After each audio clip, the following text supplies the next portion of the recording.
오늘은 창세기 강의 9번째 시간으로 가인의 길을 따르지 말라라는 제목으로 함께 은혜를 나누겠습니다. 제사와 예배는 다른 개념입니다. 우리가 흔히들 예배에 나와서 제사를 드린다라고 하는데 우리는 이곳에서 제사 드리는 것이 아니라 예배를 드리는 것입니다. 구약의 제사를 신약의 예배라고 부르는 것은 조금 신중해야 합니다. 예배는 제사보다 큰 개념입니다. 예배 안에 제사가 포함되어 있다는 말이지요. 우리말에서 예배는 예를 갖추어 절을 한다라는 뜻입니다. 성경에서 예배는 세 가지 의미가 있는데요. 첫 번째는 하나님을 섬기는 것입니다. 그리고 두 번째는 가치를 인정하고 경의를 표하는 높여드리는 것. 그리고 세 번째는 하나님을 만나는 것입니다. 여러분 잘 기억하십시오. 첫 번째로는 하나님을 섬기는 것이고, 두 번째는 하나님을 높여드리는 것이고, 세 번째는 하나님을 만나는 것입니다. 그러니까 오늘 우리가 예배 드릴 때 하나님을 섬기는 마음으로 우리의 물질과 시간과 우리의 마음을 내어드리는 겁니다. 뿐만 아니라 우리는 찬송과 모든 시간을 하나님 앞에 온전히 높여드리는 하나님만이 영광 받으셔야 되지요. 그리고 무엇보다도 예배를 통하여 하나님을 만나야 합니다. 하나님을 만나시기를 바랍니다.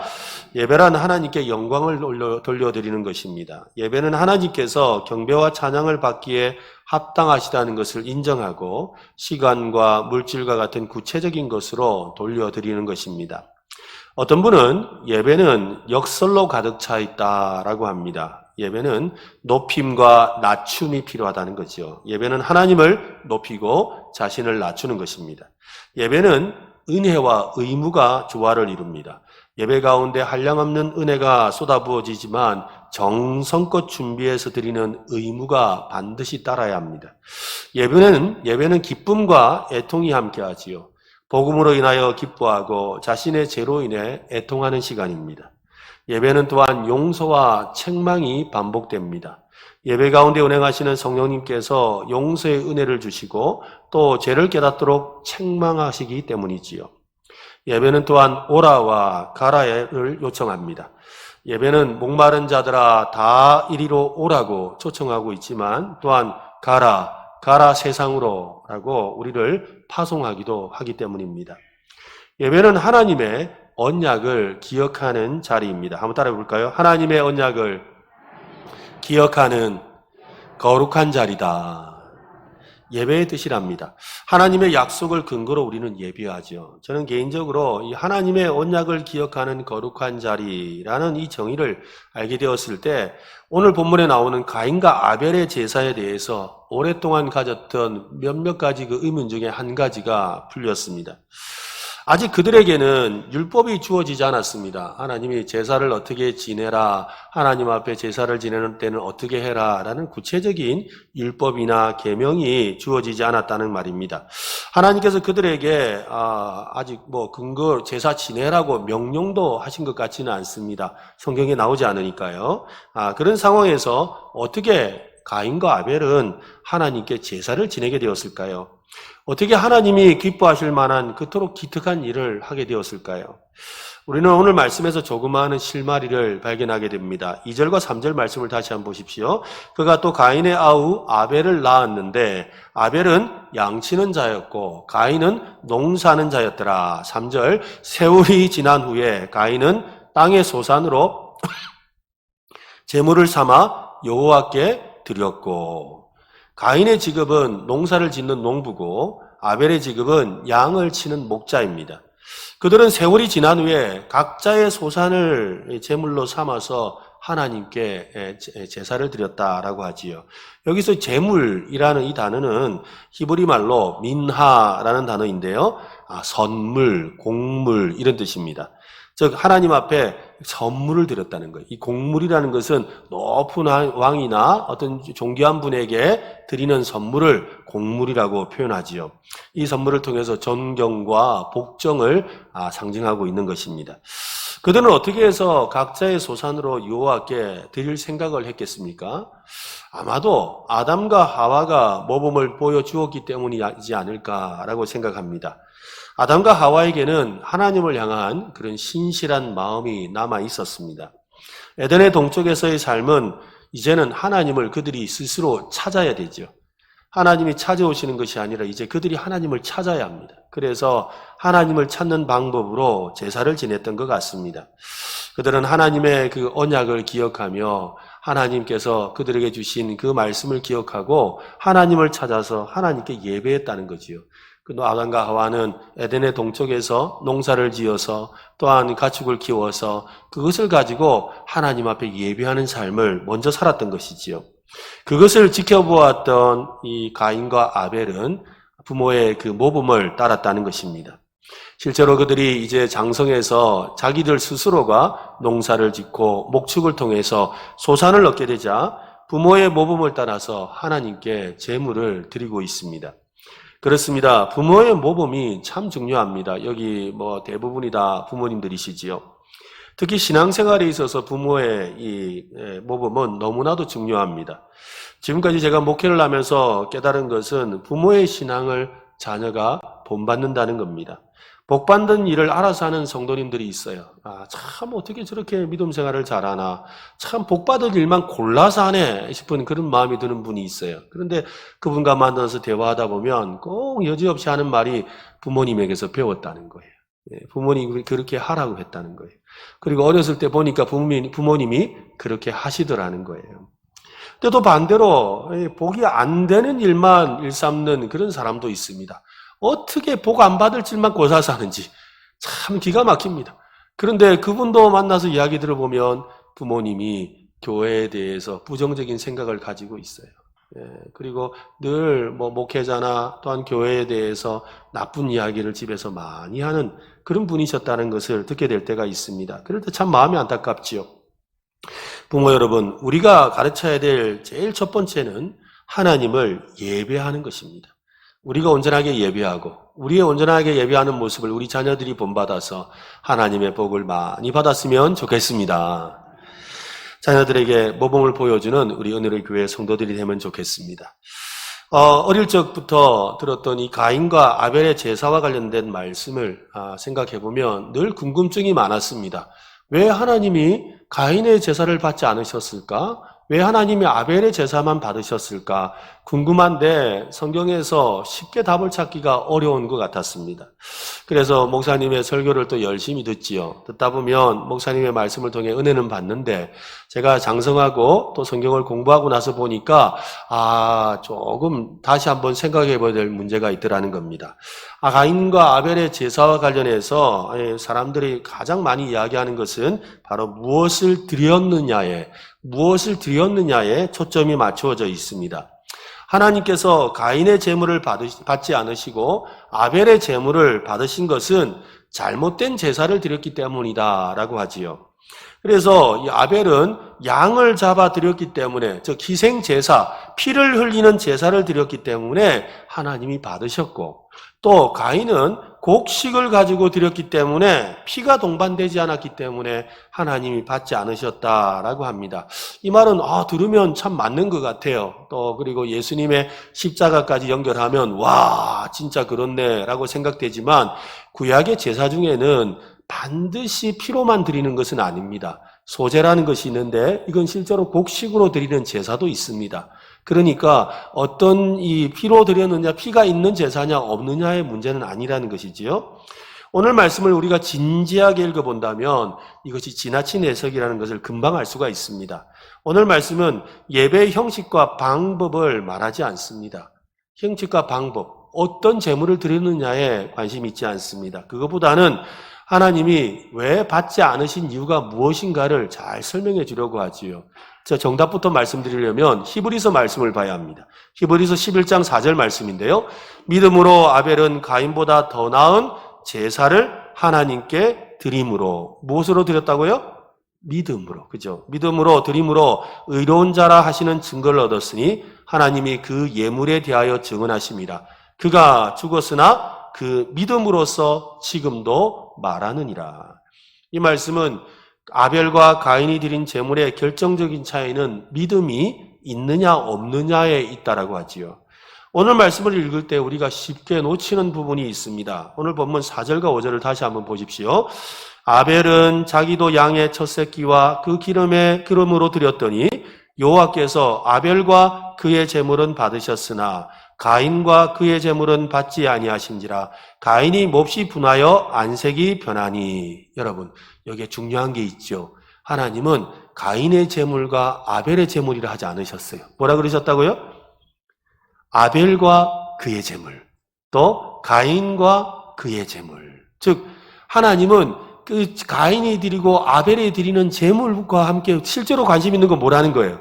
가인과 아벨 그 자체라는 것이지요. 하나님의 관심은 사실은 재물에 있는 것이 아니라 바로 그 사람에 있다는 것을 말해주고 있는 것입니다.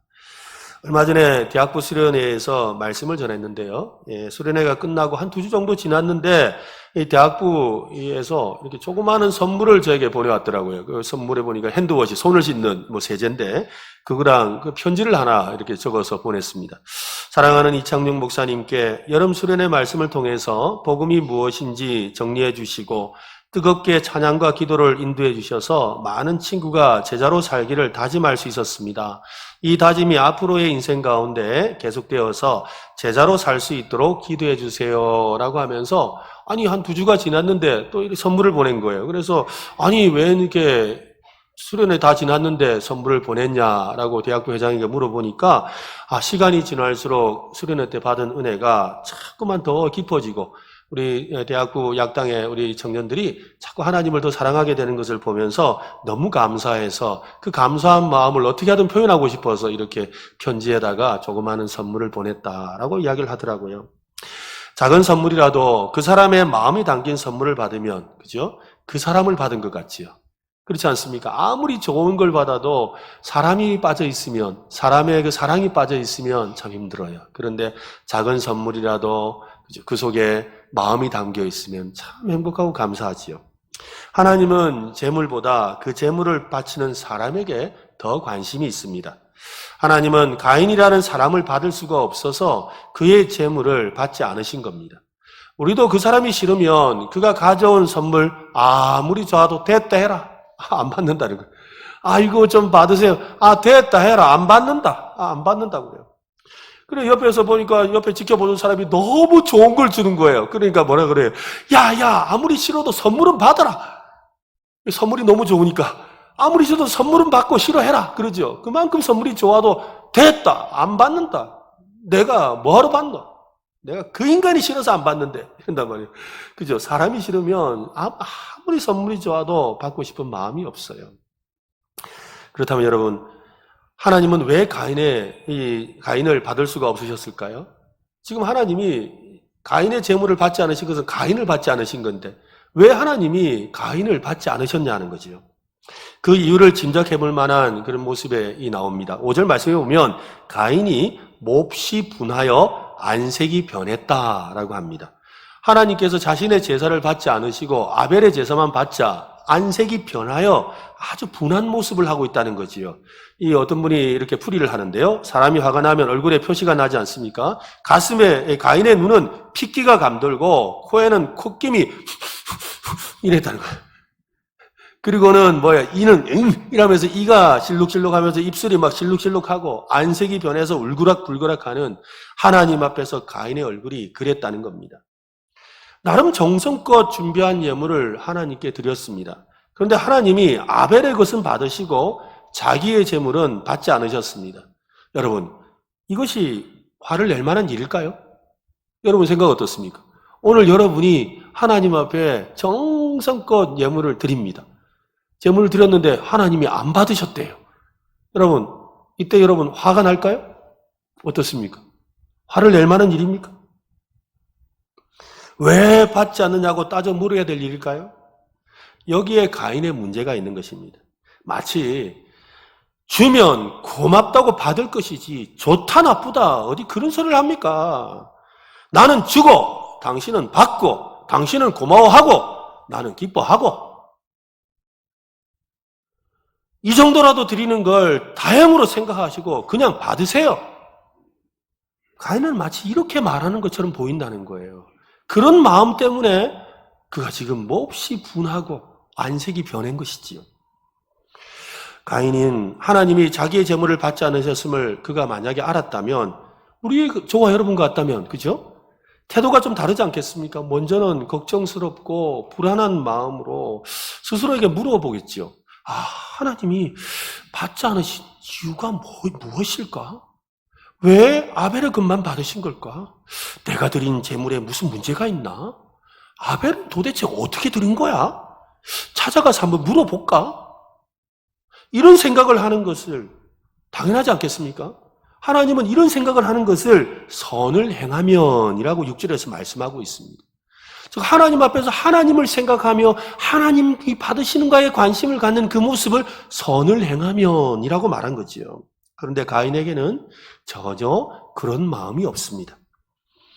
맞습니다. 쟤는 하나님을 거부하는 것이지요. 하나님을 높이지 않고 자기를 높이려는 마음입니다. 쟤는 무엇보다 하나님 중심이 아니라 자기 중심이 되는 거죠. 그래서 예배도 내가 중심이 되는 거예요. 내가 은혜가 되냐, 내가 뭘 받았느냐, 내가 드리고 싶어서 드린다. 여기에 관심이 있는 거지요. 죄로 가득한 마음을 가지고 하나님을 예배할 수는 없습니다. 죄로 물든 마음으로 드리는 예물을 하나님이 기쁘게 받으실 이유가 없습니다. 하나님은 죄를 싫어하십니다. 자기 얼굴을 죄에서 돌리거나 가릴 정도로 죄는 하나님께 역겨움을 일으키죠. 그래서 하나님은 얼굴을 숨기십니다. 이사야 59장 2절 말씀에 보면 오직 너희 죄악이 너희와 너희 하나님 사이를 갈라놓았고 너희 죄가 그의 얼굴을 가리어서 너희에게서 듣지 않으시게 함이니라. 천천의 수양과 만만의 강물 같은 기름을 하나님께 드려도 그 마음에 영과 진리로 드리는 믿음의 진정성이 빠져 있으면 우리의 마음은 기쁠지는 모르지만 하나님을 기쁘시게 해드리는 예배는 아니다 이 말이에요.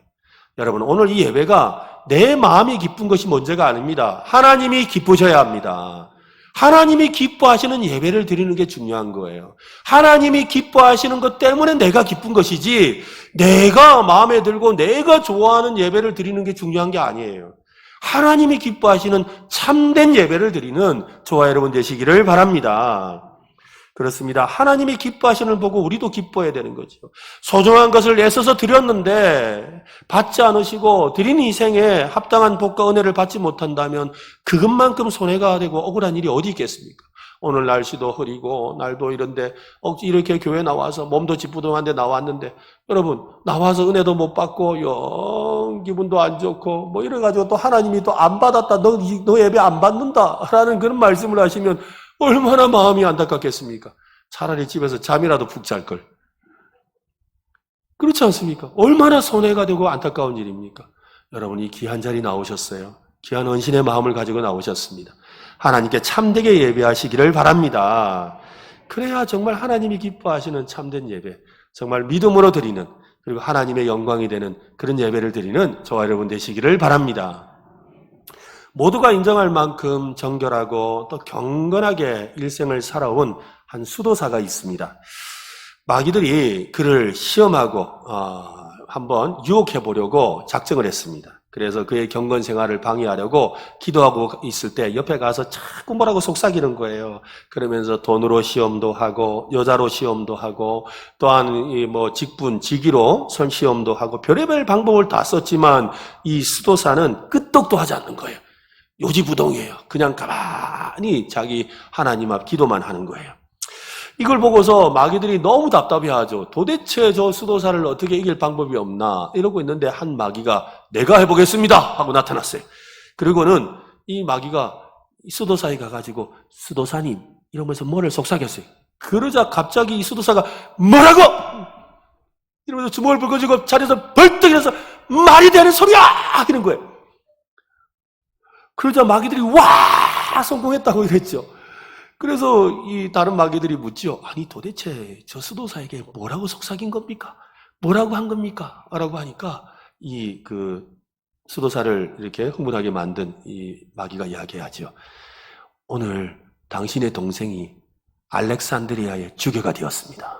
그런 말을 했다는 거예요. 이 알렉산드리아의 주교가 됐다는 말이 무슨 말이냐면 오늘날로 치면 서울에 있는 큰 교회 담임 목사가 됐다 이 말이에요. 자기 동생이 서울에 있는 큰 교회 담임 목사가 되었다는 말을 듣자 그 이때까지 다 참아왔던 걸 못 참고 무엇이 뭐라고? 이러면서 일어났다는 거예요. 왜 그래요? 그의 마음에 시기가 있었다는 거예요. 그의 마음에 질투가 있었던 거죠. 그것을 참지 못했던 겁니다. 사람이 살인하게 되는 원인은 시기와 분노로 인한 증오라고 합니다. 우리 중에 시기와 분노가 없는 사람이 있을까요? 여러분 혹시 그런 사람이 있습니까? 아마 없을 겁니다.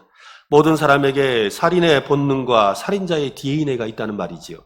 제임스 패커라는 유명한 신학자는 우리 안에 분노와 시기와 미움이 있습니다. 적당한 핑계만 있다면 언제든지 살인자나 유아학대자나 잔혹한 존속 살해와 청부 살인업자로 만들려고 호시탐탐 기회를 노리고 있습니다. 우리 안에 있는 시기와 이 분노가 살인의 그런 동기가 된다는 것이지요. 맞습니다. 살인은 마음에서 시작됩니다. 마음속에서 일어나는 살인의 욕망, 이 살인의 추억을 물리치지 못한다면 가인과 같은 길을 걷게 된다는 것이지요. 하나님은 가인의 마음을 아시고 걱정스러운 마음으로 경고하십니다. 그의 마음을 사로잡고 있는 분노와 그로 인한 죄를 잘 다스리라고 하시죠. 7절 말씀을 한번 보십시오. 같이 한번 읽어보겠습니다. 시작.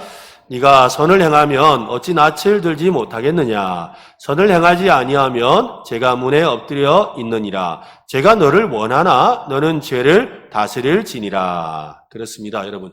죄를 다스리라는 말을 분노라는 말로 바꿀 수가 있죠. 분노를 잘 다스리라라고 하지요. 가인은 하나님의 경고에도 분노를 버리지 못했습니다. 급기야 가인은 아벨을 죽일 계획을 세웠고 들로 데리고 나가서 죽이고 말았습니다. 하나님의 말씀대로 죄가 그를 다스리고 말았던 것이지요. 링컨이 대통령으로 있던 시절에 그의 장관이었던 에드윈 스탠턴이라는 사람이 있습니다.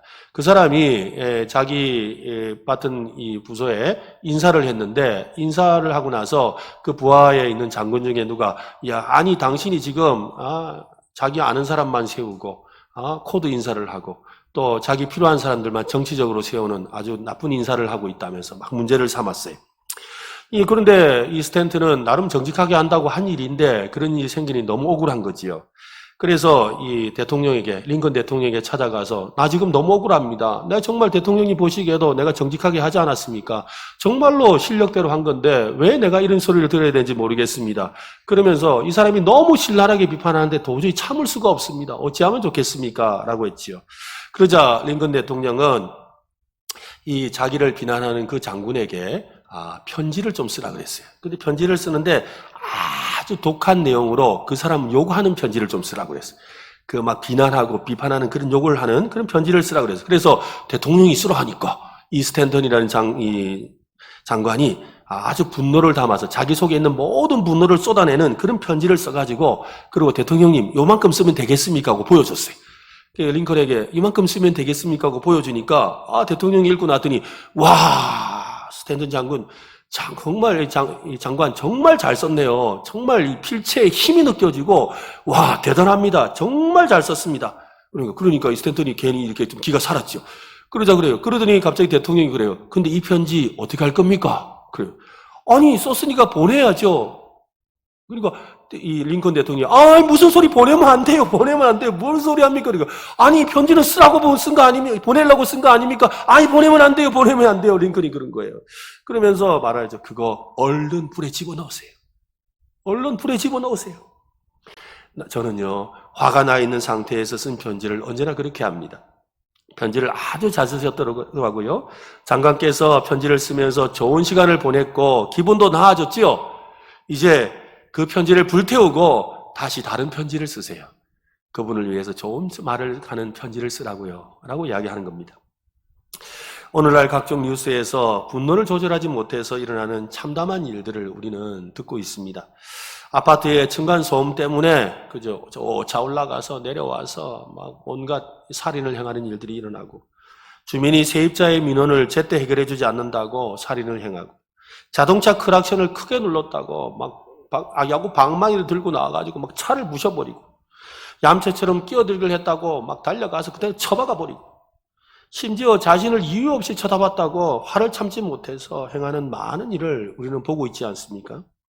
화를 낼 때마다 우리는 오늘 말씀을 기억해야 합니다. 죄가 문에 엎드려 있느니라. 죄가 너를 원하나 너는 죄를 다스릴지니라. 분노를 다스리는 최고의 방법은 하나님께 내어드리는 거예요. 하나님께 기도하는 것이죠. 다른 말로 하면 아까 링컨의 표현대로 하면 하나님께 편지를 쓰는 거예요. 기도의 편지를 쓰는 거죠. 하나님의 도움을 받아야 합니다. 성령님께서 우리의 마음에 함께 하시면 온유함을 유지할 수 있습니다. 성령님은 우리를 도와주시지요. 이것을 믿는다면 어느 목사님처럼 그렇게 기도할 필요가 있습니다. 이 목사님도 하나님 앞에 마음속에 분을 생겼을 때 이렇게 기도한답니다. 성령님, 저를 도와주십시오. 예수님처럼 내 마음이 분노로 가득 차지 않도록 도와주십시오. 예수님처럼 무조건 용서할 수 있게 해주십시오. 예수님처럼 남을 불쌍히 여길 수 있도록 해주십시오. 저는 작은 예수가 되기를 원합니다. 저는 살인자가 되지 않기를 원합니다. 이렇게 기도했다는 거예요. 저와 여러분도 화가 날 때마다 그렇게 기도함으로 여러분, 죄가, 분노가 나를 다스리지 않고 오직 주님이, 주님의 말씀이, 성령님이 나의 영혼을 다스리는 그런 은혜로운 성도 되시기를 바랍니다. 아담아, 네가 어디 있느냐라고 하시며 아담을 찾아오셨던 하나님은 이제 가인을 찾고 계십니다.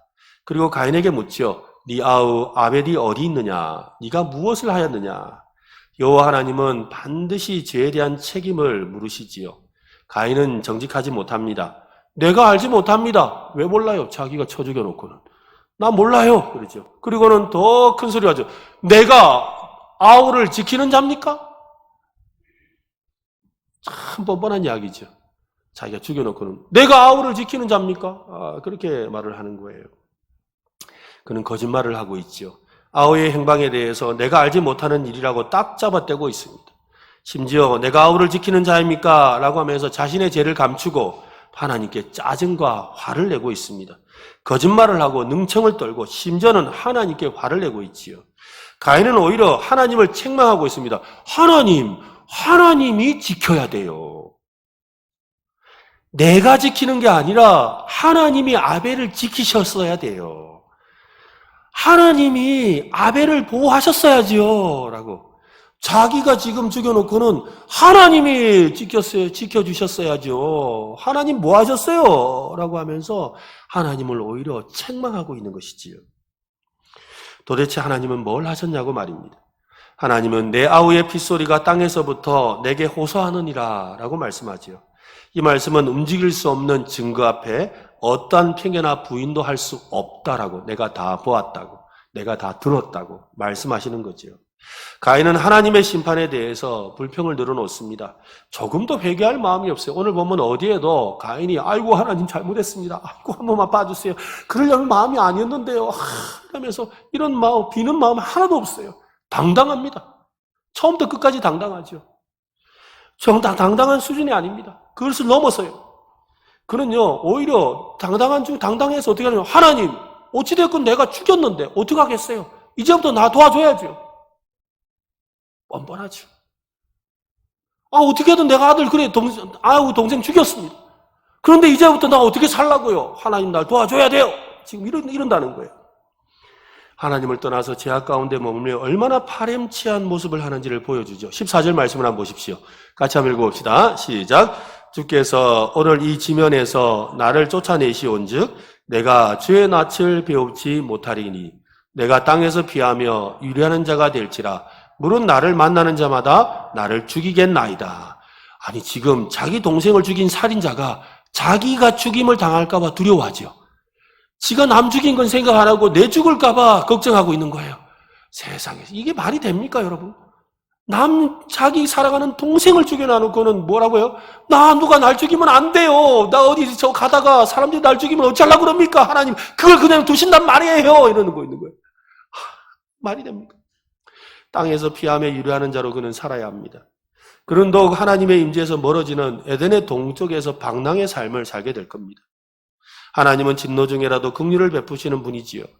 가인의 생명을 보호하기 위해서 표를 주겠다고. 그래서 가인이 사람들로부터 보호를 받을 수 있도록, 그러니까 사람들이 자기를 죽이지 않도록 하는 그런 표를 주겠다고 하셨습니다. 이 말을 여러분, 하나님이 용서하셨다는 말로 이해하면 안 됩니다. 죄는 반드시 대가가 따릅니다. 가인은 이제부터 삶이 지옥인 인생을 사는 거예요. 즉 사는 게 지옥이에요. 그가 살아가는 인생이 바로 지옥과 같은 삶이라는 거예요. 그는 낯을 숨기는 하나님으로 인해서 불안과 두려움에 안절부절하는 삶을 살아야 합니다. 정말 죽는 것이 사는 것보다 나을지도 모릅니다. 시편을 읽어가다 보면 하나님께서 얼굴을 숨기지 말아달라고 간청하는 그런 이 시인의 기도들을 발견합니다. 시편 27편 9절도 그런 말씀인데요. 주의 얼굴을 내게서 숨기지 마시고 주의 종을 노하여 버리지 마소서. 주는 나의 도움이 되셨나이다. 나는 구원의 하나님이시여 나를 버리지 마시고 떠나지 마소서. 하나님이 얼굴을 가리고 숨기시는 것처럼 생각되지만 여러분 사실은 하나님이 떠나신 게 아닙니다. 우리가 손으로 가린 거지. 손으로 가린 거예요. 손이 뭐예요? 죄악된 손으로. 죄악된 손으로 하나님을 가리고 있는 거예요. 그래서 아까 읽었던 이사야 59장 2절 말씀은 오직 너의 죄악이 너희와 너희 하나님 사이를 갈라놓았고 너희 죄가 그의 얼굴을 가리어서 너희에게서 듣지 않으시게 함이니라 라고 말씀합니다. 그렇습니다. 우리의 죄가 하나님의 얼굴을 가리고 있습니다. 하나님이 숨으시는 게 아닙니다. 하나님은 어디에나 계시지만 하나님의 임재는 죄가 있는 곳에서는 경험할 수 없다 이 말입니다. 오늘 이곳에 하나님이 계시지만 죄가 있는 사람은 하나님을 만나지 못한다는 말이에요.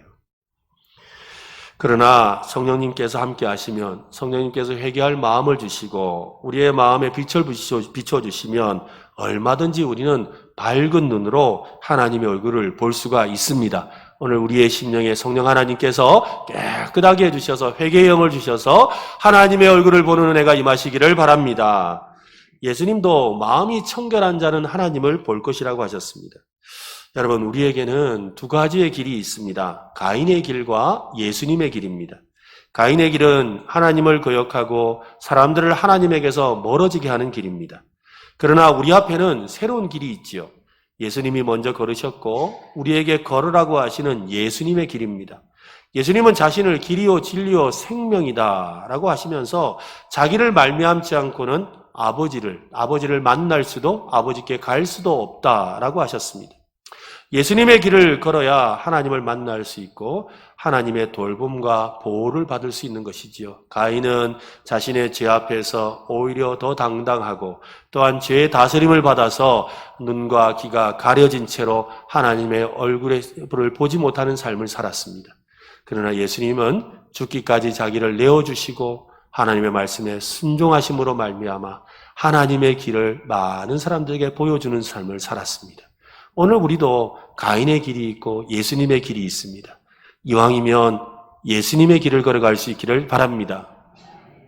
우리의 길은 언제나 하나님이 계신 에덴을 향하는 길이 되어야 합니다.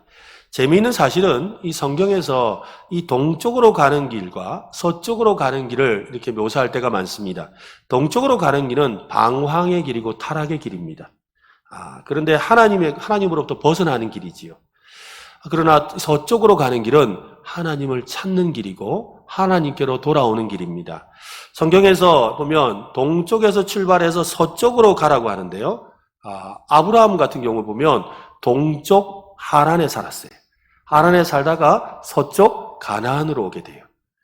또 여러분 룻기에 보면 엘리멜렉과 나오미가 이 서쪽에 있는 유다 땅에 살다가 그들이 기근 때문에 어떻게 해요? 동쪽에 있는 모압으로 가게 돼요. 모압으로 가서 어떻게 되었습니까? 엘리멜렉은 죽고 두 아들도 다 죽어버리는 쫄딱 망하게 되었지요. 그때 나오미가 고향을 생각하지요. 그래서 룻과 함께 어디로? 서쪽으로 다시 유다 땅으로 돌아오지요. 그래서 하나님의 복을 받아요. 이스라엘 백성들이 이 서쪽에서 예루살렘에서 하나님을 섬기고 살다가 죄악 가운데 가득하게 되니까 하나님이 어떻게 하셨어요? 그들을 동쪽에 있는 바벨론으로 옮기셨어요. 그런데 하나님께서 다시 긍휼을 베푸셔서 이 서쪽에 있는 예루살렘으로 옮겨주시는 그런 은혜를 경험하지요. 그렇습니다. 가인의 길은 동쪽을 향하는 길입니다. 가인은 끊임없이 에덴에서 동쪽으로 하나님에게서 멀어져 가는 길을 살았지요. 우리 예수님은 언제나 하나님께로 다가오는 길을 여셨습니다. 오늘 우리는 어떤 길을 걸어야 합니까? 하나님께로 다가가는 길, 하나님께로 가는 길, 바로 예수님의 길을 걸어가야 합니다. 광야 같은 세상에서 어디가 동쪽인지 서쪽인지 알지 못할 때가 있지요. 그럴 때 우리는 바로 빛이신 예수님을 바라보아야 합니다. 믿음의 주여 우리를 온전하게 하시는 이 예수를 바라보고 예수님을 따름으로 말미암아 우리 안에 있는 우리의 분노와 죄를 다스리는 능력을 가지고 하나님을 참되게 예배하는 저와 여러분 되시기를 예수님의 이름으로 축원합니다.